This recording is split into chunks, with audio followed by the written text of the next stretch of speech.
India. Densely populated and colourful, poor and chaotic. Yet the gardens here bear witness to wealth and order. How was it possible in India to achieve a marriage between oriental magnificence and the rigour of Islamic garden culture? We set out on a voyage of discovery to the most spectacularly beautiful gardens blooming in the midst of hustle-bustle and hullabaloo of modern India.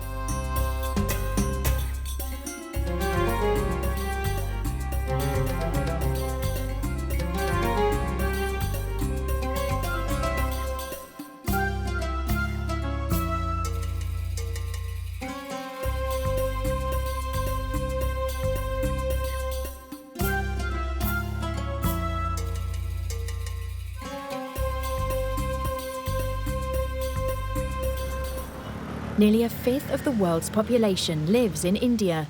This has made the government district in New Delhi an important point on the political map of the world. The President of India lives and governs behind this gate, and does so in a garden.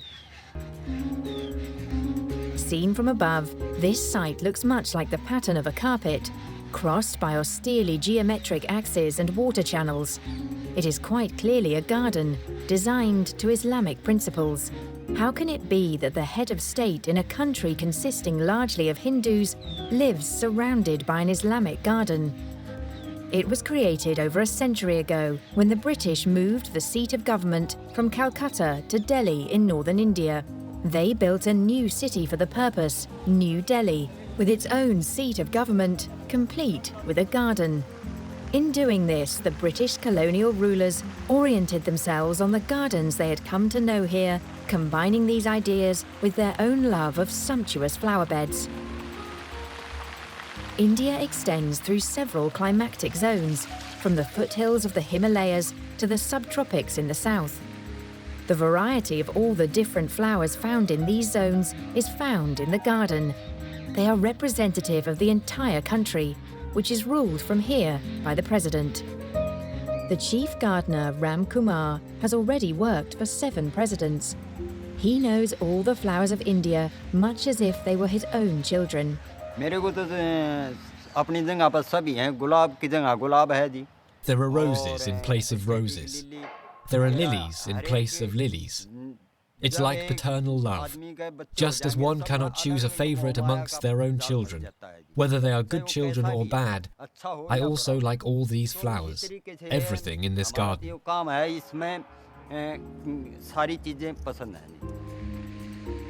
In our quest to find out why Islamic garden culture plays a role in India, we must travel to Agra, a 2-hour car journey distant from Delhi. Almost the entire subcontinent was under the rule of the legendary Mughal Empire and its monarchs from the early 16th to the mid-19th century. These Islamic rulers had come from Central Asia and here created a state structure comparable to the absolutist regimes in Europe. Wherever they established themselves, they immortalized their presence in buildings and gardens. For example, in Agra, which was one of their most important cities. In the midst of this urban and traffic chaos, it is difficult to even imagine the former magnificence of Agra. This is why we meet the best-selling author and art historian, William Dalrymple. He has concerned himself intensively with the Mughals and their time in his research work. Agra at its peak was one of the wonders of the world. Today, India, in the eyes of the West, is often associated with poverty, or certainly until recently was associated with poverty. But for Europeans of the 17th century, India was a magical land of riches and elegance and wealth.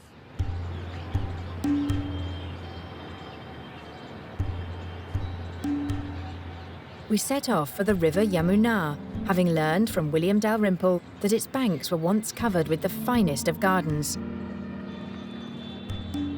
One of these has survived, the Ram Bagh.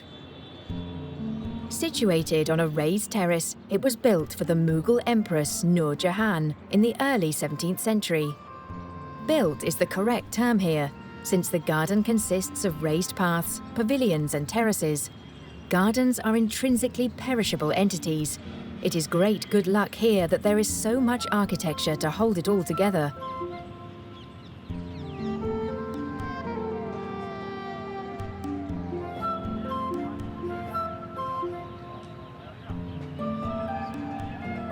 Regrettably, we can no longer say what flowers the Mughals planted, but William Dalrymple has discovered the models that were used. The Mughals came from Central Asia and brought with them the Persianate culture of Samarkand, Uzbekistan, Kabul. And there, the old Persian garden tradition had never been broken since the time of antiquity. It had gone straight into the Islamic world and continued without a break.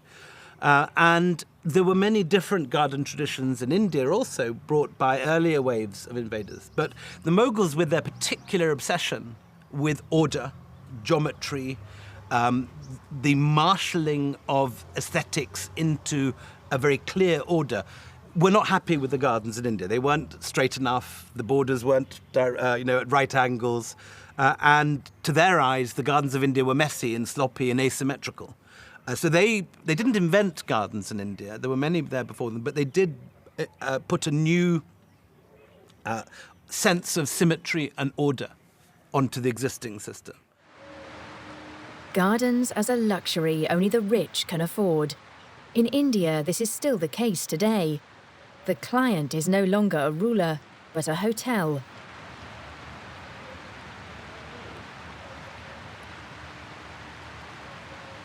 It is an old Mughal tradition that a garden must be a work of art for all the senses, including the ears. Deepan Singh is responsible for this garden. The basic idea came from the waterfalls. The natural waterfalls will give the sounds, and here we create these things with the fish scales things in the stone, where the water comes and stuck and then again go. Then it create a sound, and it also give the natural look like a waterfall.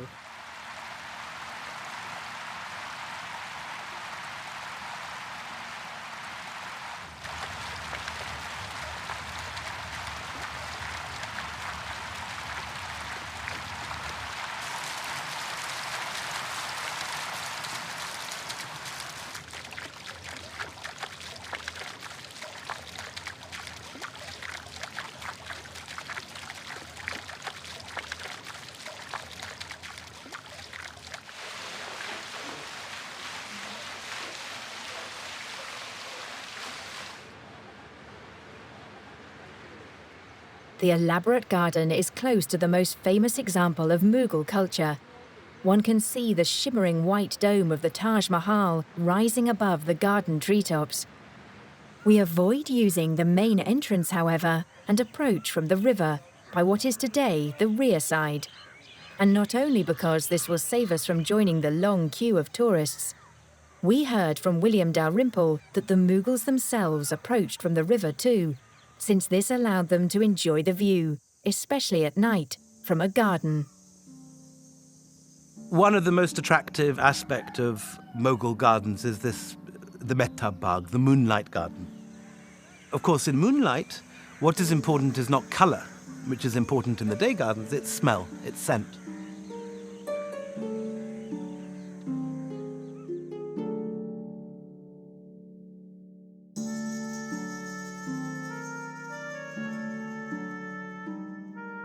Who has not heard the story of the Taj Mahal, of the Mughal ruler who had this tomb erected for his wife as a symbol of his undying love?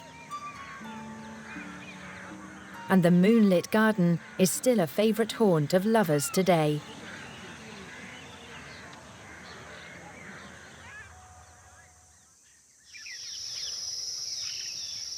According to tradition, it was a Mughal empress who first commanded the perfume of roses captured. We want to find out whether the tradition still exists. We set out on our way to the rose fields of Thor in northern India by the first light of dawn. We arrive just in time to experience how the petals are harvested, since this must be done before the morning sun has dried the dew. Spread before us is a sea of damascene roses. which are cultivated because of their intensive perfume. The entire village lives from the roses, and the period when the roses bloom in spring is a time of both work and festivity.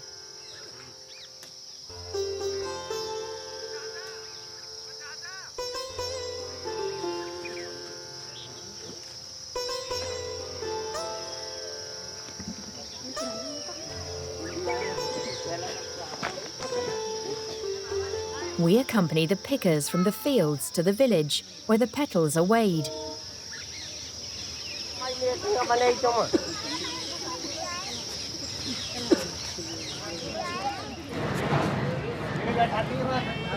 The news has spread around quickly that we are here, and everyone is out and about.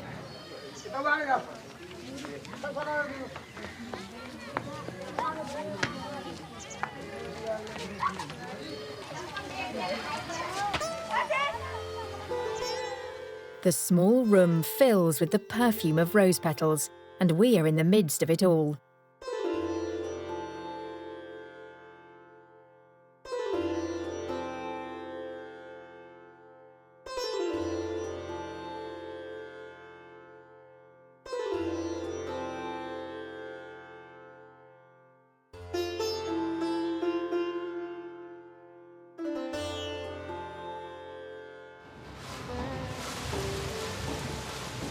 Rose water is made from the petals in the nearby village of Siktara. In order to do this, water must first be heated over a fire. We saw earlier how cowpats were being collected everywhere and dried.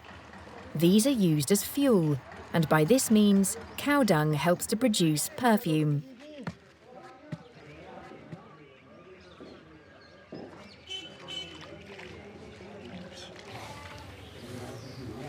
The more rose petals that are put in, the higher the concentration of rose water.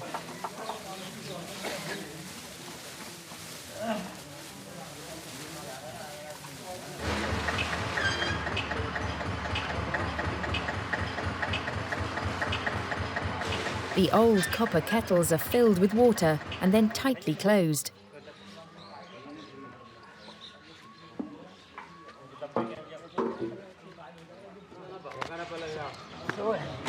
Strips of linen are dipped in a mixture of clay and water so that the kettles and their lids can be closed with an airtight seal. The principle of a pressure cooker is used here, with the difference that the escaping steam is captured and directed by a bamboo cane into this small kettle. The steam sinks down in the cold water.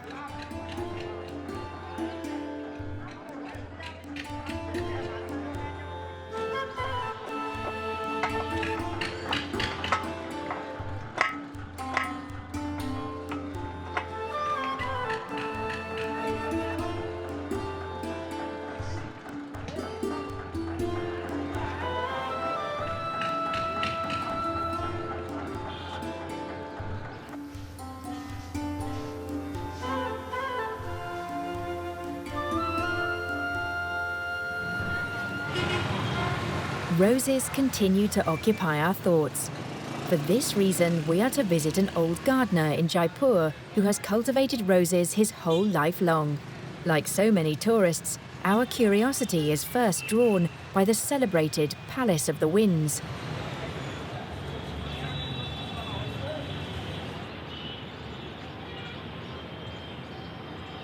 We then visit the small house in the city park where Ghaffar Khan lives, and our wish is to talk with him about his life as a gardener. Ghaffar Khan was born in 1920 and has spent his whole life as a gardener in the service of the Maharajas of Rajasthan. He followed the footsteps of his ancestors in this profession. When I was finishing my education, I used to go with my father, Khan Sahib Munshi Ahmed Ali Khan. He was a wizard of gardening. He used to tell that my great-great-great-great-grandfather was in garden department. Gardening is in our blood. Ghaffar Khan was responsible for all the palace gardens in Rajasthan. The Maharaja Man Singh was his mentor. He took me to England for learning something about gardening. I stayed there 2 years. I learned very much. I got the prizes from there too. in the Chelsea show. When the Maharajas of India were deprived of their titles and privileges in 1970, Ghaffar Khan continued to care for and cultivate roses for the family. When you sit before a rose and you will concentrate over there, you will find different images in the same rose. And you can imagine how you have to produce some new roses. You take one rose, go on looking towards it, and imagine that I can convert this rose into different kinds of roses. By grafting, by budding, by cutting. Some of his roses still grace the Rambagh garden in Jaipur, for which Ghaffar Khan was responsible. It is still well cared for and beautiful, but many flowers have had to bow out for reasons of pragmatism. When I entered, I saw many Mughal types of gardens. My father taught me that you have to design these Mughal gardens like that.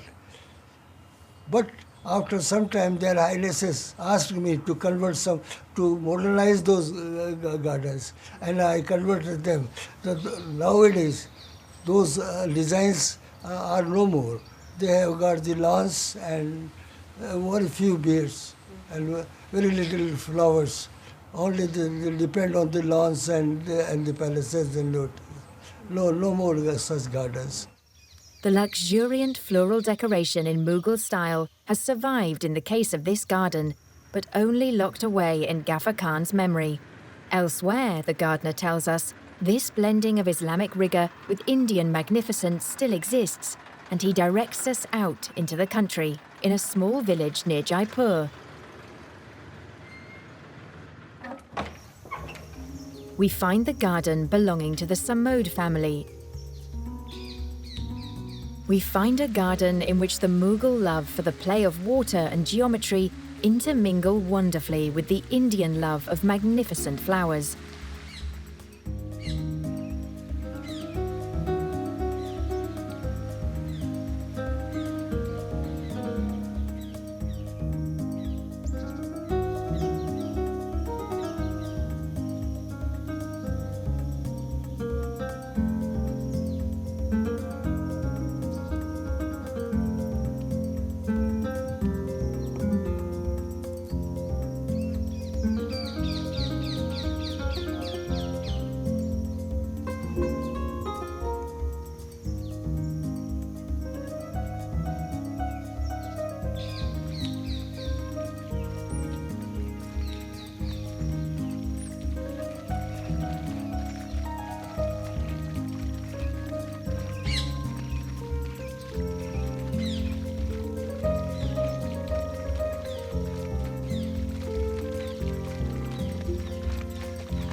We become curious about the origins of this garden culture in India while gazing at the long water axes, the symmetry and the architecture here.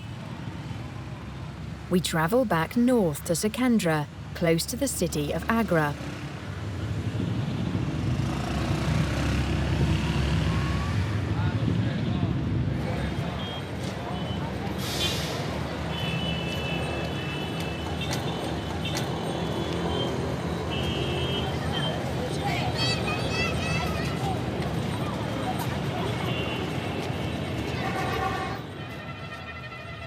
The tomb of the great Mughal Emperor Akbar is here, surrounded by a garden. Like all other rulers in this world, the Mughals were eager to present and project their magnificence beyond the realm of this life. This is why they chose to erect their opulent tombs surrounded by gardens.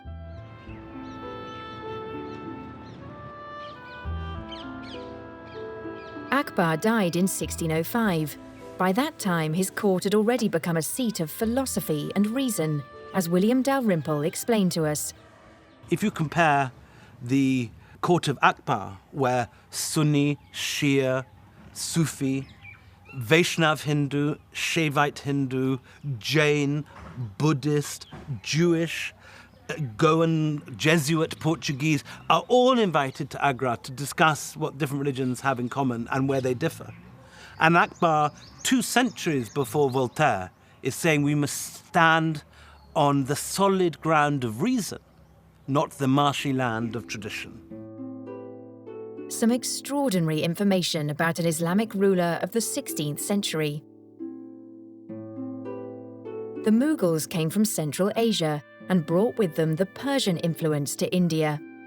We asked William Dalrymple if our impression is correct, that beauty was a significant aspect of this reign. Of all the rulers I've come across in East or West, none were so obsessed about the arts, about painting, jewellery, fashion, architecture, music. And it was a central part of their identity as rulers to take a direct, hands-on interest in every level of the aesthetics of life. Not only in life, but also extending beyond it. On entering the tomb, I had the impression of making a closer approach to the person Akbar.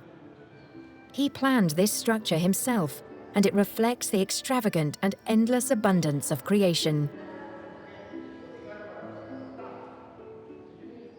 We come across these designs once again in a cloth printing workshop near Jaipur. Wooden stamps for the printing of textiles have existed for 2,500 years. This tradition is maintained in the workshop studio here.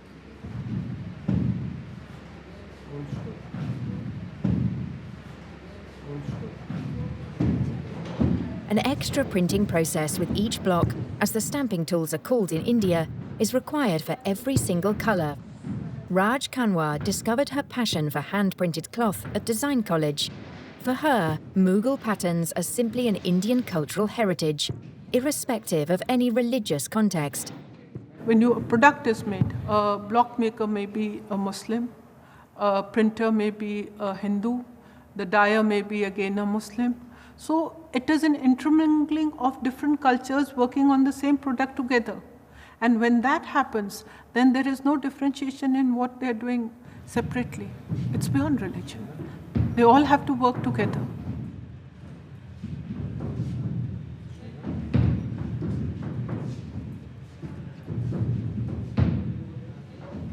Raj Kanwar's collection includes hundreds of blocks, with floral and geometric designs, including original items dating from the Mughal period.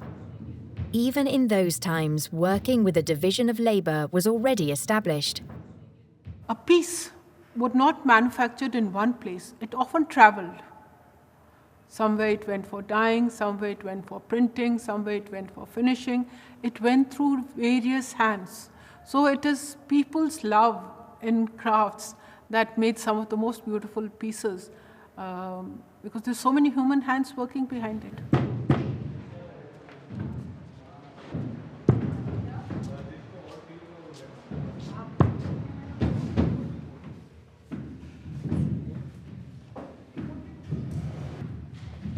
That is what builds bridges, and arts and crafts only flourishes when there is peace. Wise words. Art and beauty can only flourish in times of peace. The will to beauty is taken to extremes with these valuable textiles. The designs have their roots in the Mughal period and its love of plants and gardens.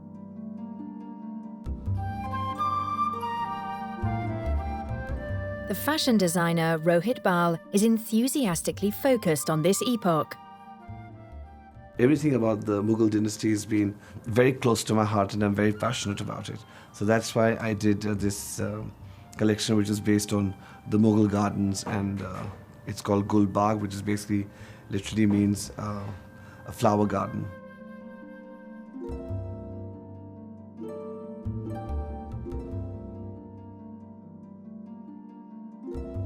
I grew up in these beautiful gardens, the beautiful fountains, and the beautiful trees.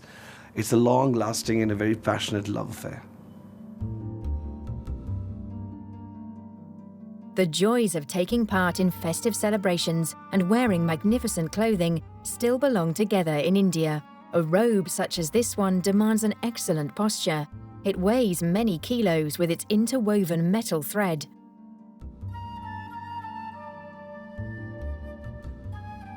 Rohit Bal presents his exotic creations to us in his atelier. It is not only fashion in his view, but a declaration of belief and an approach to life. It's a beautiful amalgamation of two art forms and coexistence of two different religions and two different philosophies, two different thoughts. Everything becomes more beautiful when there's an intercultural exchange of ideas.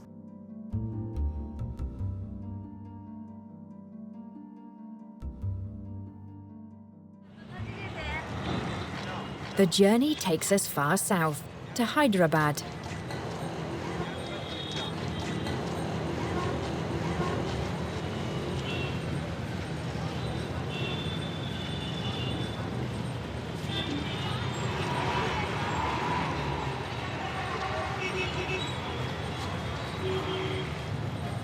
Hyderabad was an Islamic centre, and until the 18th century it was the only place on earth where diamonds were found.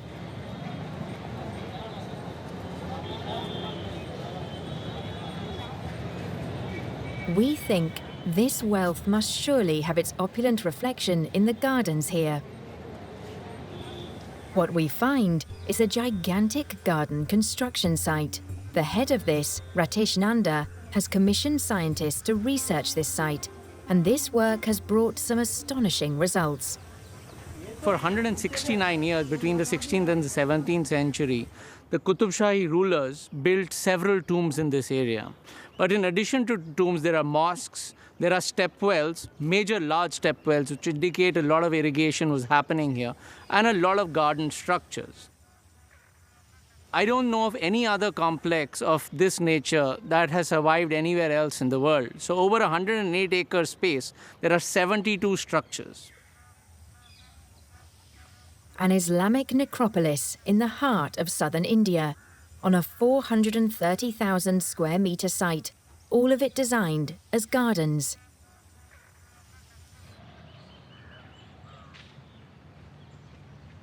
Do we know today what these gardens once looked like?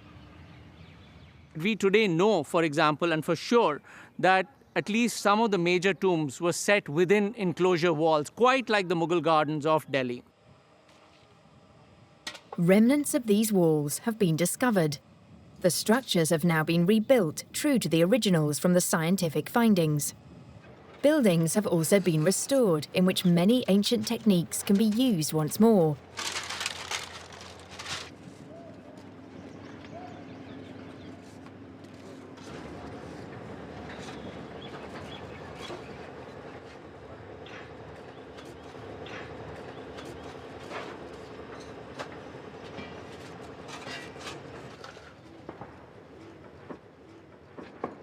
The Aga Khan Trust for Culture is the initiator of this gigantic garden construction site.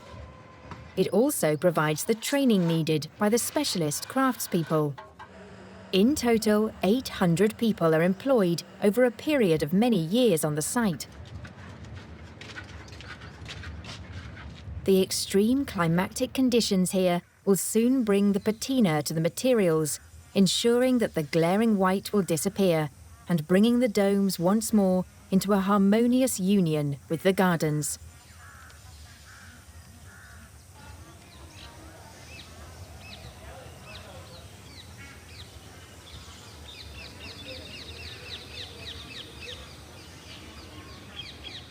The idea is to restore the garden layout in the immediate setting of the monuments, but also to restore the ecology. And by that I mean the slopes, the water drainage, the runoff going into the baulis, but also planting forests of native trees, both on the northern and southern buffer of the site.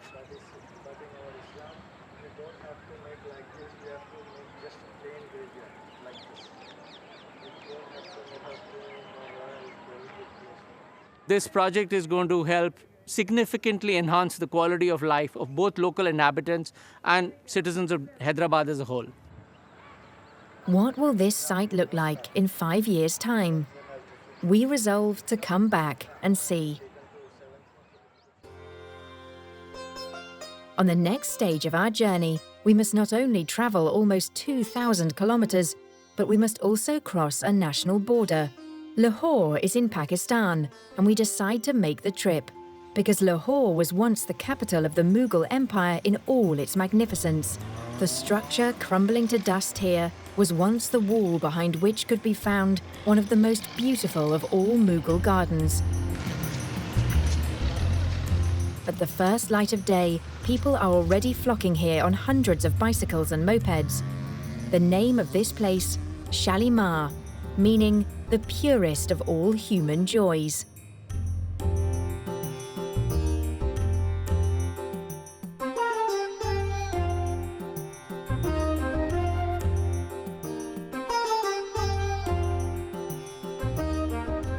The magnificence of today is no longer of quite the same measure as the original glory, but for a great many people, this garden is a favourite location where they can at least enjoy the early hours of the day. Lahore is in one of the hottest regions of the world and regularly has temperatures of up to 45 degrees. From April to September, everyone tries whenever possible to avoid leaving the house.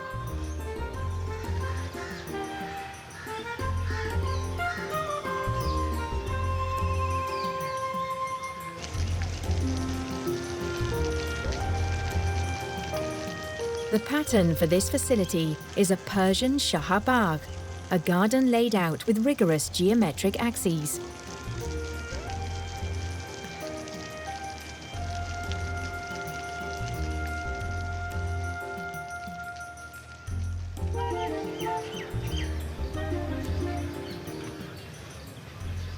Lovers should find happiness on extensive terraces of marble beside numerous pools with fountains, surrounded by the perfume of flowers and songbirds from every part of the world. These are lines from a poem written in the 17th century. Today, however, the garden is on the red alert list of the most endangered World Cultural Heritage Sites, and the fading magnificence would surely make us melancholy were it not for the many people here who clearly take such great pleasure in their garden.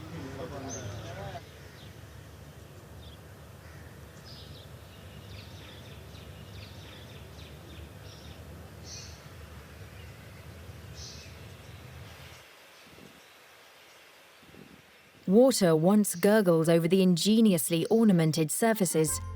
The flow of water, once the great wealth of the gardens, has today all but run dry. A slumbering Mughal garden that is waiting to be awakened once more.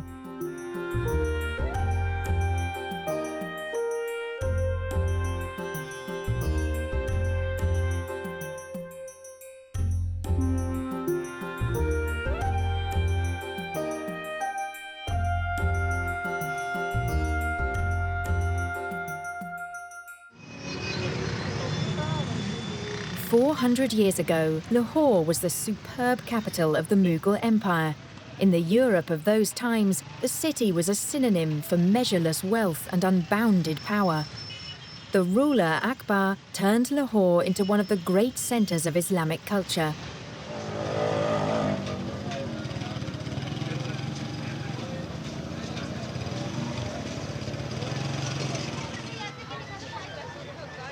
And today, for us in the West, Lahore has become a byword for political chaos and extremist activities.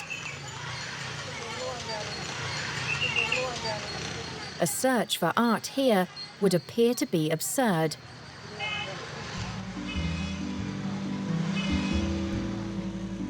We travel to the Lahore University of Art in Lahore and quickly establish that being here is very much the same as it is at a University of the Arts anywhere else in the world.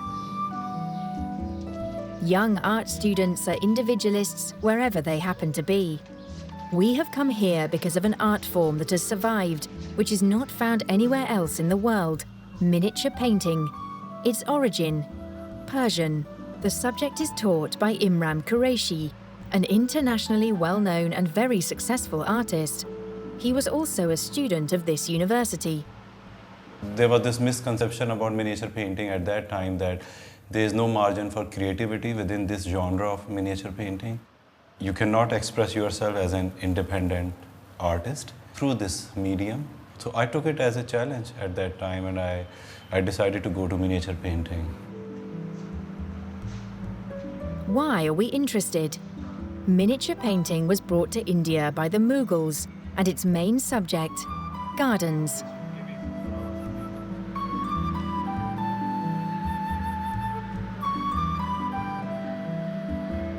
I want to make them master of the technique first, and then we develop their conceptual side as well. So these two things are going together, parallel to each other.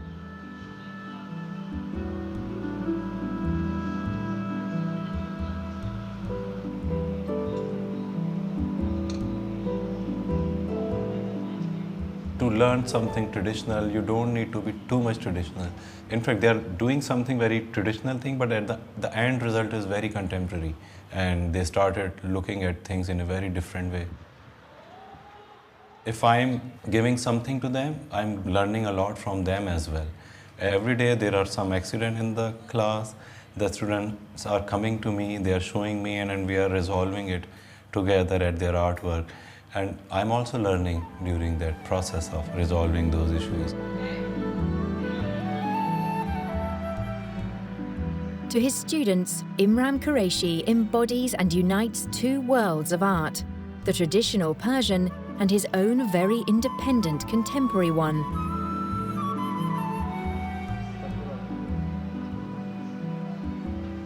My work is always reflecting whatever is happening around me, whatever is happening in my surrounding. I cannot just ignore it and doing something which is about some Mughal court painting, Mughal court scene. I'm just painting it. I think, why should I do it? What they were doing, it was the depiction of their time. What we are doing, this is our responsibility to, as an artist, to reflect what is happening in our surrounding, whether on very personal level or emotional level, or whether on a wider scale, or the pollution, the global warming, the violence, the beauty, everything. The fascination of his creative achievement is the energy of the spilled work in combination with the delicacy of his miniature painting. Doing lots of abstract mark making, and then I'm drawing something very carefully, very delicate foliage at the top of it, at the top of a very violent kind of splash. Then I filled everything with very delicate foliage or leaves or petals and rendered them. So I think these two opposite things, for me, they are like life or destruction of life, or violence or beauty. So yeah, I'm working with that idea. His work can be found in all the leading galleries of the world.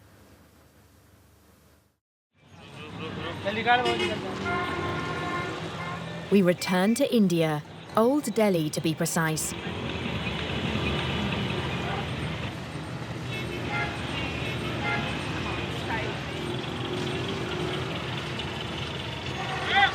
This is a place where things are stored and bought, delivered and sold.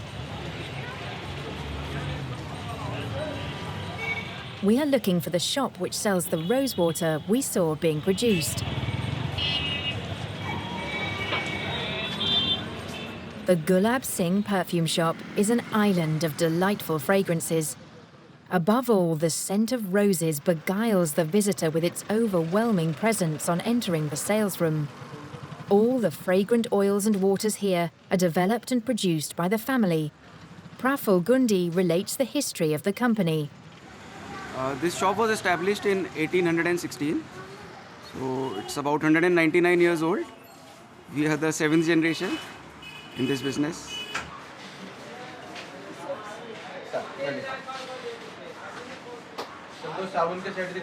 The rose flower, which is cultivated in Uttar Pradesh, was initially brought from Central Asia by the Mughals, and it is called Rosa Damascena.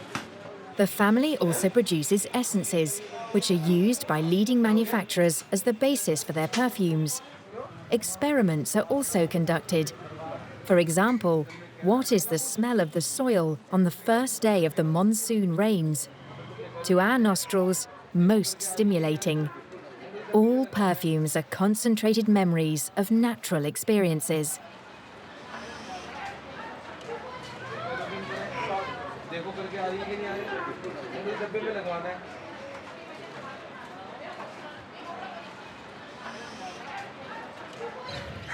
With the perfume of roses still in our noses, we make our way to New Delhi and to a tomb garden. Humayun's tomb is the first garden the Mughals created in India. It is the predecessor of the so celebrated Taj Mahal, and the architect was from Persia.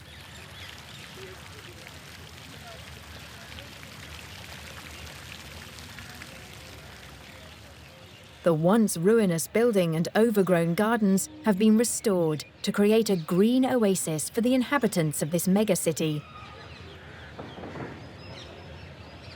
The project manager is Ratish Nanda, whom we have already met in Hyderabad, and he tells us the history of the gardens. This garden's been through a lot. It's changed dramatically. It went into decline soon after it was built. It was used for agriculture for about 200, 300 years.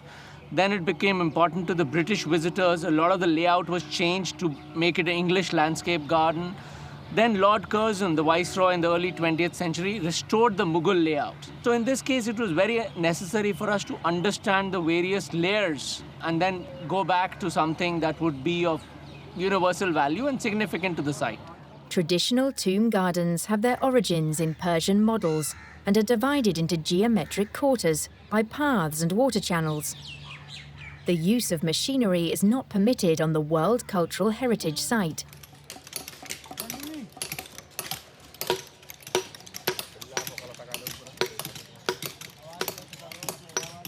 All the water channels here need to be rebuilt, and some building parts have also been completely renewed by stonemasons.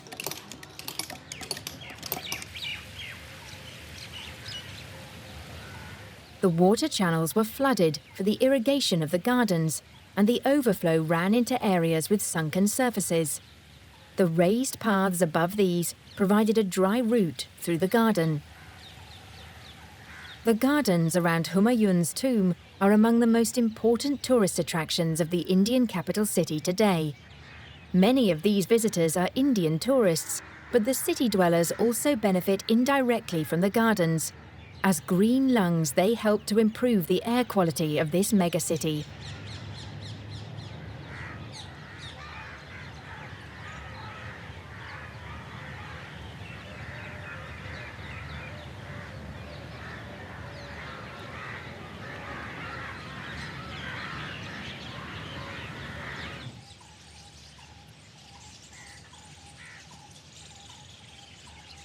The Sundar nursery is directly adjacent to Humayun's tomb and its gardens. This is where the British maintained a kind of tree nursery for the replanting of New Delhi 100 years ago. A new city park is in the process of being established here at present, in the vicinity of other tomb structures. The landscape architect Mohammed Shahir created a garden reminding of the structures of traditional gardens. As you know, this garden is a small part of the general development of the nursery as a park and as a heritage place. And we thought that this would be a special garden inspired from the idea of what are known as garden carpets, which are very famous in Persian tradition, and they go back thousands of years. The tradition of depicting gardens as a part of carpet patterns.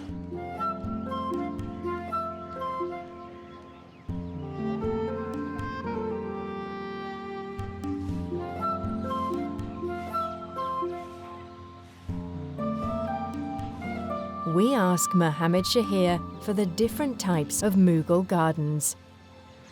So you can think of funerary gardens, palace gardens, gardens in the hills which are linear and take advantage of the natural scenery. They look out onto the lake, and gardens on the plains which again are on the banks of the river, and they look out onto again natural scenery.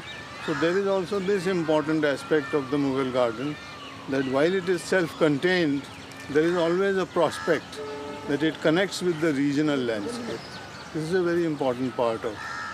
And that has some philosophical consequences because it tells you that this is life, but there is something beyond as well. The spiritual aspect is important in all Islamic gardens. We asked ourselves why so many people chose this precise spot as their eternal resting place.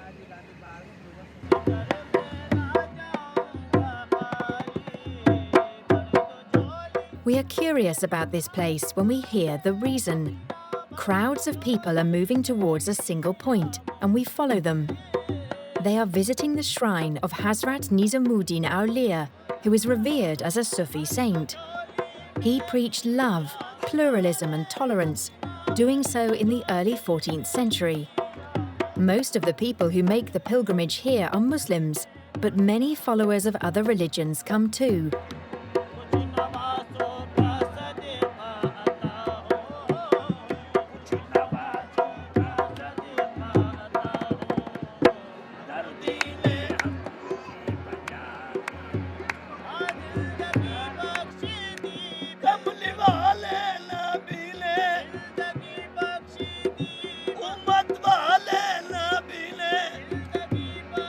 We learn that a dense accumulation of tombs has gathered around the shrine over the centuries.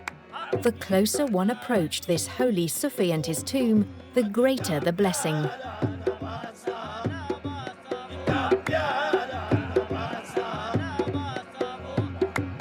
The Basti, the district in which the shrine lies, is the home of the Muslim minority in Delhi.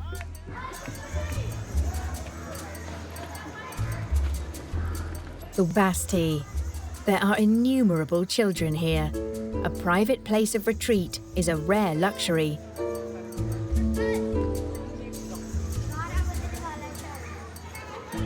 But it certainly exists. A garden for women only in a male-dominated world. The women call it the Veil Garden because they can remove their veils here if they wish to.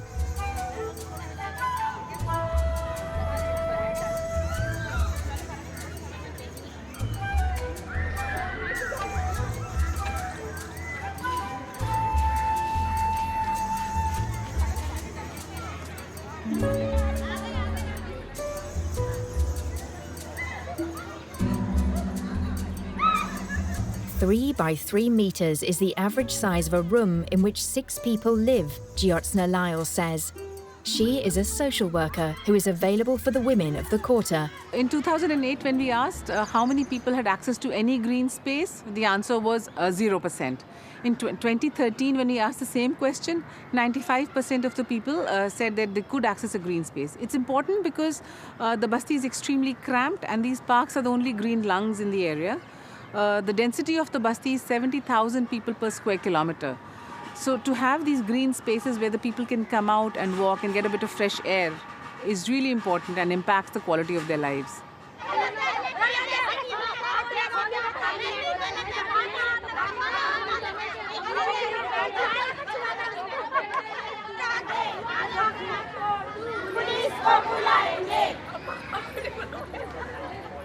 Afroz Jamala confirms these figures. She often comes here for exercise and to enjoy some amusing hours with the other women.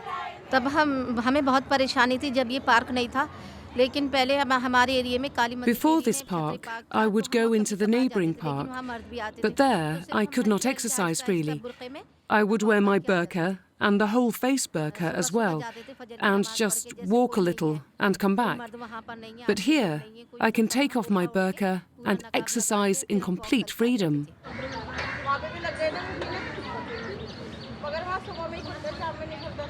It's also a place where women, when they visit their mothers and they want to have a private conversation, they come with their friends or their sisters or their mothers. It's a space which is really their own, just to be what they want to be.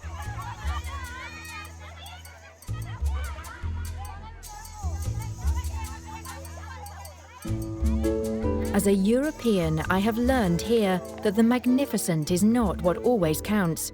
And having a share in paradise can simply mean having a green where you can move around freely and laugh. This is the beautiful way gardens can have of making people happy.